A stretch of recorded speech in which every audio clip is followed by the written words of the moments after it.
बीत के बीत के बीत के का बीत गए बे? ये साल है बीत के बे। एक फिर बता तो। ये साल है बीत के बे। कब के बीत के मसाला पता नहीं हो तते काबर रोथस बे? नहीं तो कहे बे।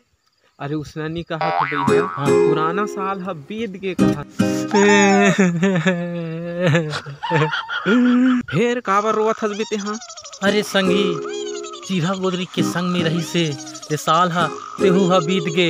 अरे पूछ के कड़कड़ाती महीना में इतना ठंड रथे तो ते कैसे करबे कई के तेकरे पाए के ना मैं रोवत हूँ। अरे उसने थोड़े कहत रहे दोस्त। कथी से कहत रहे? आज का है? आज शनिवार ये तारीख 1 तारीख कौन सा महीना जनवरी और कौन सा साल 2021। अरे पगला उसने थोड़े। हाँ थोड़ा दिमाग लगा। हाँ 2022। हाँ वही ला कहत रहे 2021 बीत गए। हाँ। और 2022 आ गए।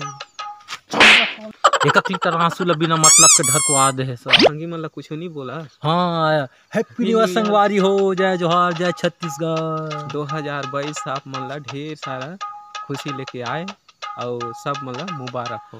उसने थोड़े आप मतलब 2022 के तरफ से एक मोटर बधाई है कहा। हाँ हाँ। जय जोहार संगवारी हो।